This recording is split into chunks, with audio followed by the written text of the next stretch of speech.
안녕하세요. 책 읽어주는 여자 홍킨이에요.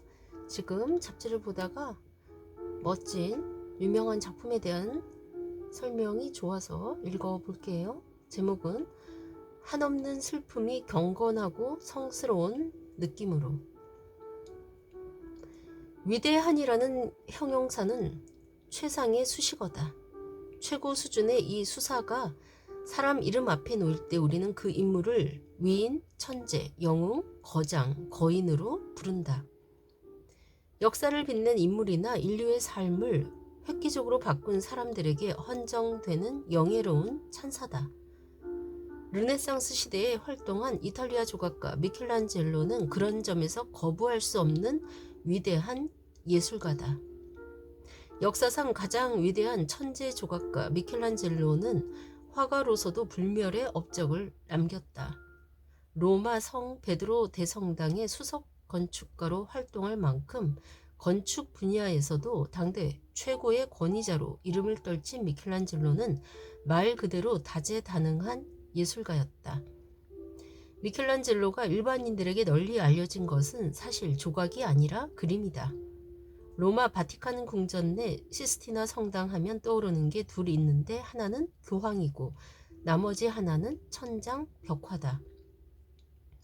시스티나 성당 천장을 장식하고 있는 거대한 벽화가 바로 미켈란젤로가 그린 불가사의한 그림이다.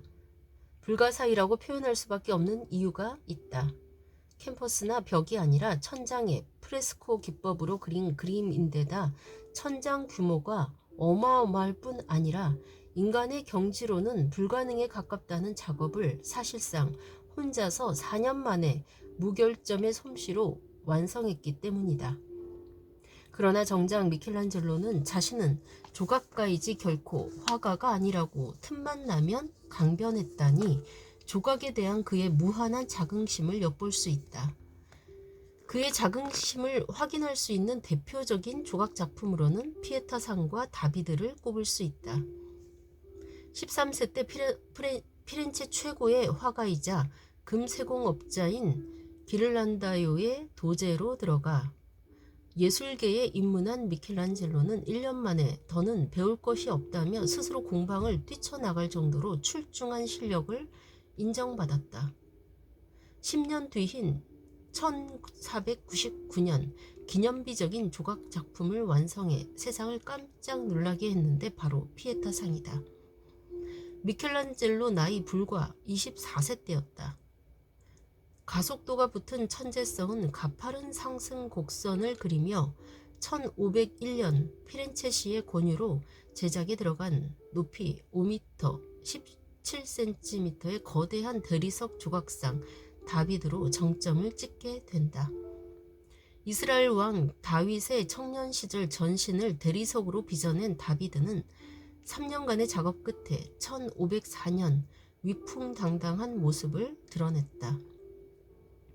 프랑스의 소설가 겸 극작가로 1915년 노벨 문학상을 수상한 로맹 롤랑은 저서 미켈란젤로의 생애에서 천재가 어떤 사람인지 궁금하면 미켈란젤로를 보라고 극찬했다.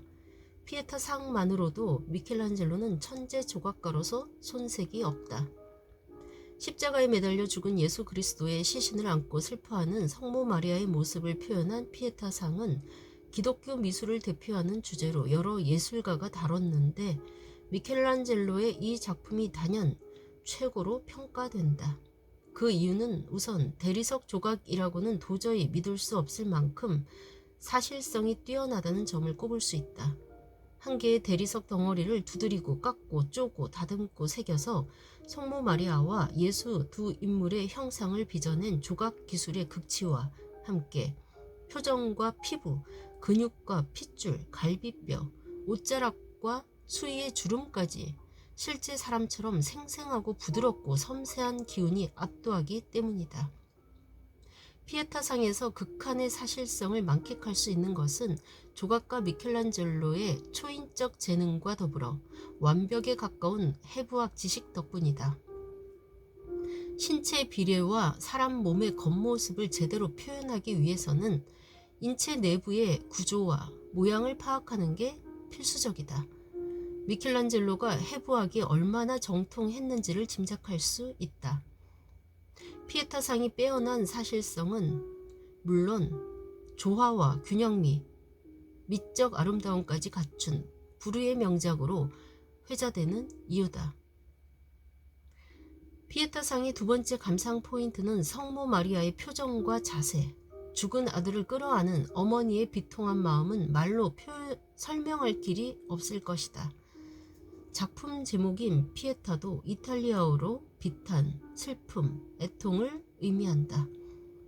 그런데 고개를 약간 숙인 채 눈을 지그시 감고 입을 다물고 있는 성모 마리아의 얼굴에서 아들을 잃은 격한 감정의 흔적은 찾아볼 수 없다. 성모 마리아는 놀라울이 많지 차분하고 정적인 표정으로 군더더기 없는 절제된 자세를 취하고 있다. 하늘이 무너지는 슬픔을 의연하게 다스리며 예수의 부활을 기도하고 있는 것일까? 아무런 감정의 동요가 없는 그의 모습은 그러나 앙상한 갈비뼈를 드러낸 채 축 늘어진 예수의 시신과 대비되는 순간 한없는 슬픔이 경건하고 성스러운 느낌으로 다가온다. 자식을 떠나보낸 세속적인 비애와 종교적 구원이 겹쳐진 가슴 뭉클한 장면이다. 절제된 슬픔의 위력을 보여주는 미켈란젤로식 표현은 또 있다. 피에타상을 형성하는 성모 마리아와 예수의 모든 신체 부위가 일관되게 낮은 곳, 땅을 지향한다는 점이다. 마리아의 얼굴과 두 눈, 팔과 손, 예수의 머리와 오른손, 두 다리 모두 지향점이 땅이라 참척의 고통을 소리 없이 증폭시키고 있다.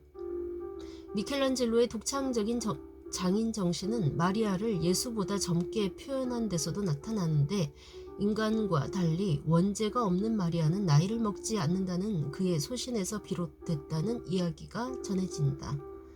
또 예수보다 마리아를 훨씬 크게 형상화했는데 피에타상 전체가 삼각형의 안정적인 구도를 유지하면서 조화와 균형미를 살리기 위한 미켈란젤로의 의도적인 기획 때문이라는 게 정설이다.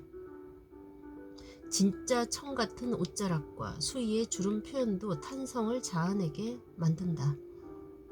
마리아의 왼쪽 어깨에서 대각선 방향으로 가슴에 두른 레이스띠에 피렌체인 미켈란젤로가 만들었다라는 문구를 새겨 넣어 예술가의 무한한 긍지를 밝힌 것도 이채롭다.